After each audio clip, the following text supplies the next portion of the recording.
আগামী 12 ফেব্রুয়ারি অনুষ্ঠেয় গণভোটে হ্যাঁ বা না এর পক্ষে কোনো সরকারি কর্মচারী অবস্থান নিয়ে প্রচার চালাতে পারবে না বলে জানিয়েছে নির্বাচন কমিশন।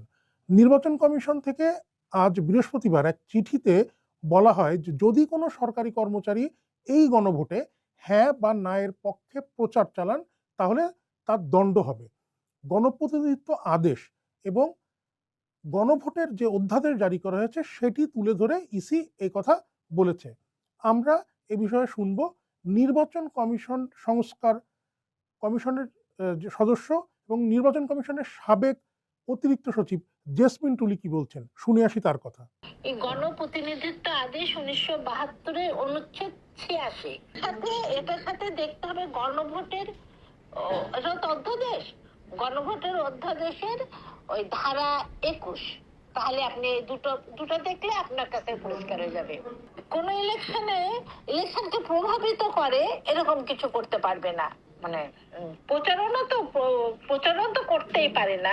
নির্বাচন কমিশন যে আইনের কথা বলছে অর্থাৎ গণপ্রতিনিধিত্ব আদেশ বা আরপিও, তার 86 ধারায় বলা হয়েছে যে প্রজাতন্ত্রের কর্মে নিয়োজিত কোনো ব্যক্তি কোনোভাবে নির্বাচনের ফলাফল প্রভাবিত করার উদ্দেশ্যে তার সরকারি পদমর্যাদার অপব্যবহার করলে তিনি সর্বোচ্চ 5 বছরের কারাদণ্ড অথবা সর্বনিম্ন 1 বছরের কারাদণ্ড কিংবা অর্থদণ্ডে দণ্ডনীয় অপরাধে দোষী হবেন। সাবেক স্থানীয় সরকার সচিব আবু আলম শহীদ খান এ বিষয়ে কি বলছেন, শুনে আসি তার কথা। প্রজাতন্ত্রের কর্মচারীদের কথা এই জন্য বলা হচ্ছে যে জনগণের পয়সা যাদের বেতন ভাতা হয় তারা কোনো পক্ষ নিতে পারে না। উনি তো প্রজাতন্ত্রের কর্মকর্তা একজন, প্রধান উপদেষ্টা, উনি ওনার বেতন ভাতা যায়, উনি তো কোনো রাজনৈতিক দল, ইভেন যদি কোনো রাজনৈতিক দল হয়তো তাহলেও করতে পারতো না। এটাই হওয়া উচিত, নিরপেক্ষ বিশ্লেষণে ওটাই হওয়া উচিত যে ওনারাও করতে পারবেন না। তো প্রজাতন্ত্রের কর্মচারী বলছে যার কারণে তাকে আপনি ওই যে ইয়েতে একটা গ্রে এরিয়া আছে, ওরকম তো রাষ্ট্রীয় কর্মচারী তো মানে আমাদের প্রেসিডেন্টও তো, প্রেসিডেন্ট কি হ্যাঁ না ভোটের পক্ষে চাই কথা বলবে নাকি? বলাটা নৈতিক হবে না। ওনার প্রশ্নটা কিন্তু নৈতিক, ওনার প্রশ্নটা যত না প্রজাতন্ত্রের কর্মচারী হিসেবে তার চেয়ে বড় হলো নৈতিক, নৈতিকভাবে উনি এটা করতে পারেন কিনা। সরকার চাইলে অ্যাপ্লিকেবল হবে, ভবিষ্যতে হইতে পারে।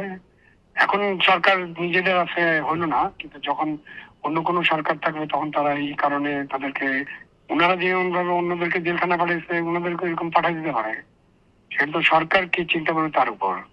সরকার না চাইলে তো কিছুই হবে না। সরকার আইন প্রয়োগ করতে চায় কিনা সেটার উপর নির্ভর করে। কারণ ওনারা অলরেডি তো টু লেট, এই যে এতদিন যা করলো, তাহলে এখন অন্য একটা প্রসঙ্গ আনতে পারেন আপনারা। এতদিন যে এই যে প্রচারণা করলো হ্যাঁ ভোটের পক্ষে, সব জায়গায় যে ব্যানার লাগানো হলো জনগণের পয়সায়, সেইটার ইয়েটা কি হবে? প্রশ্ন উঠেছে, এতদিন সরকারের বিভিন্ন পদে থাকা সরকারি কর্মচারীরা যে প্রচার চালিয়েছেন, সেটা ডিজিটাল বিভিন্ন মাধ্যমে বক্তব্য বা ছবি তারা শেয়ার করেছেন হায়ের পক্ষে, সেটা এই আইনের অধীনে আসবে কি আসবে না? চর্চার সঙ্গে থাকুন, আপনাদের মতামত আমাদের কমেন্ট করে জানাতে পারেন।